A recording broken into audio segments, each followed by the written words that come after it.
Brothers and sisters, welcome to day 4 of our Lenten journey, musing on the theme of the Eucharist. Today is still like yesterday, we're just building a bit of framework to have some basic ideas in mind as we approach the devotion of the saints that we're going to look at.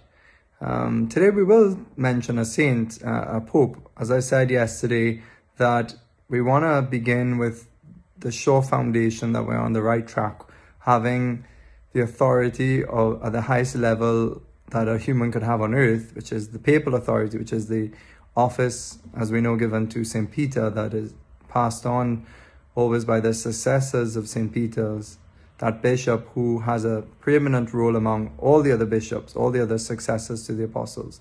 And they look to him for unity. They look to him as their head. And that's the importance of the Pope.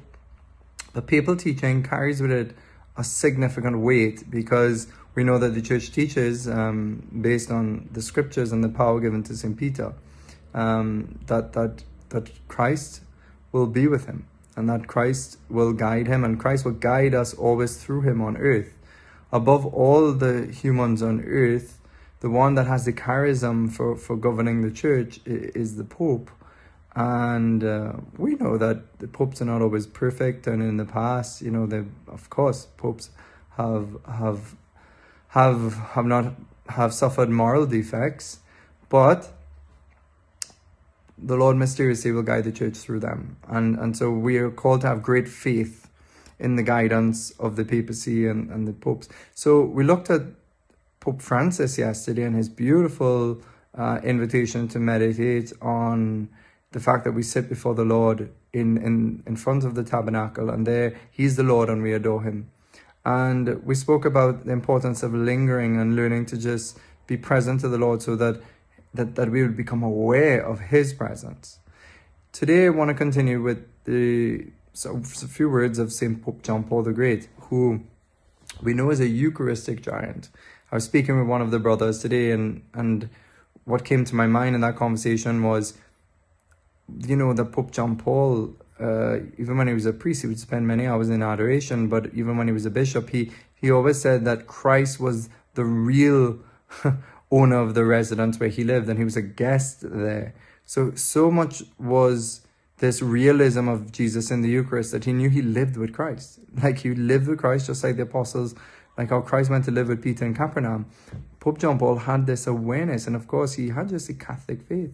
And so he had this idea that just like being with our friends in conversations can inspire us to ideas, to conversation.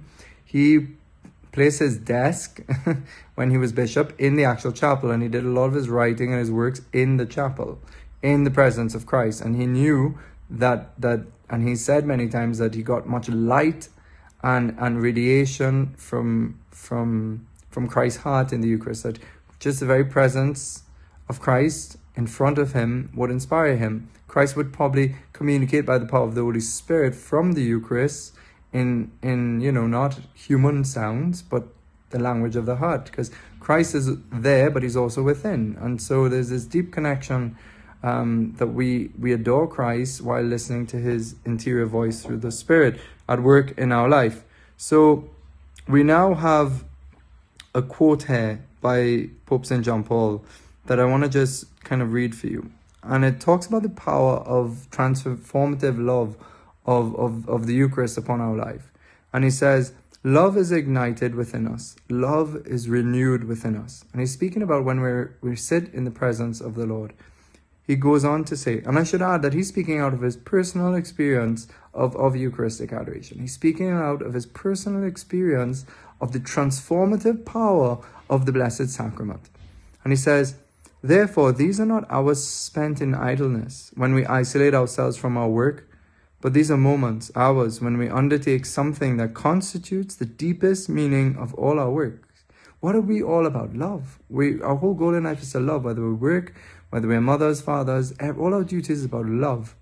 And when we spend this moment with Jesus in the Eucharist, we're spending our time with love itself. And we're coming to the very source of that force called love, that is the most potent force in the universe. So being with Jesus will give us the deepest meaning of all our work. For no matter how numerous our activities, our ministries, however numerous our concerns, our exertions, if there is no love, everything becomes meaningless. When we devote our time to ponder the mystery of love, to allow it to radiate in our hearts, we are preparing ourselves in the best possible way for any kind of service, for any activity, for any charitable work. When we devote our time to ponder the mystery of love, to allow it to radiate in our hearts, we are preparing ourselves in the best possible way for any kind of service, for any activity, for any kind of work.